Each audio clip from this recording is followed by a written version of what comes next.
Oh man, I have a polio assignment due tomorrow, but I'm really tired. You know what? I'll just wing it. I'm gonna go to bed.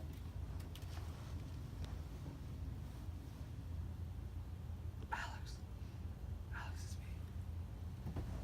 Coach Wyatt, It's me, Coach Wyatt. what are you doing in my basement? I'm a figment of your imagination to come here and teach you about polio. Let's go. Alrighty.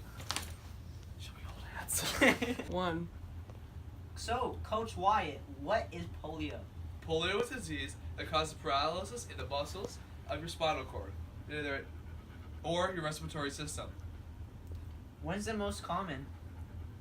In the summertime, all in warm weather. There are never polio epidemics in the wintertime. And it's always spread through saliva and feces, like most other diseases. So, Coach Wyatt, what are some of the symptoms of polio? Well, 95% of the cases of polio are mild and not severe, but 1% of the cases are fatal, and the other percent are more serious problems. But every polio case starts with these symptoms: fever, fatigue, headache, sore throat, nausea, and vomiting. But the other percent of cases are more serious ones, where the polio virus attacks the spinal cord and causes paralysis and so you can't walk, so you can't use your legs anymore, or sometimes it attacks the lungs, where you cannot breathe anymore. That's interesting. What is like the progression like? Well, there is a certain time at the beginning where no symptoms will show, and you will not know that you have it. Then after a while, the mild symptoms will show, and they will they will go over time, and they will go away. All the symptoms will go away. And then, if you are more fatal or more serious case of polio, you will be you'll see that you won't be able to move your legs anymore, or you can't breathe anymore. That is very fascinating. How did they diagnose polio? Well, back in the day when polio was an epidemic, they would look for the symptoms, like I told you before. They would look for those symptoms, and that's how they would diagnose it. But today, it's a lot different. Since it's not around in the U.S. anymore, or in the first world countries, what they do is something called a spinal tap, and they take the fluid from your spine and they examine it for white blood cells, and to see, or what they do is look for antibodies in the fluid. That is fascinating. Go. How did they stop the polio epidemic?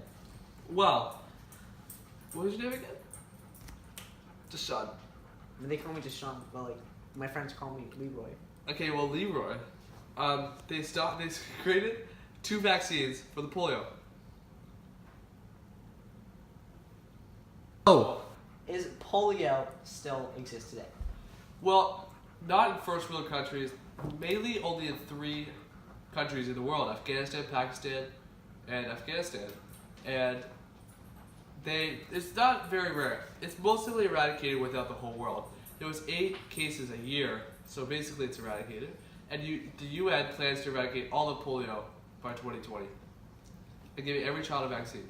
But actually today, the people that had polio back when they got it during the epidemic are having something called post-polio syndrome, where all the symptoms that they got when they first got polio, they're coming back, and it's very harmful because these people are very old now, and they're like in their 80s, their late 70s, and now they can't take these symptoms because their immune system can't handle it, and they are dying, and the doctors can't figure out why this is happening. Oh my gosh, that's terrible.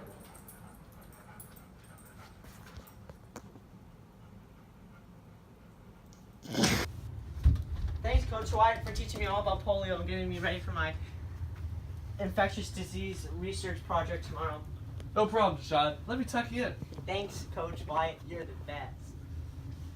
Tell your mom I said hi. I'll let her know that you stopped by. Good night. Good night, Coach Wyatt.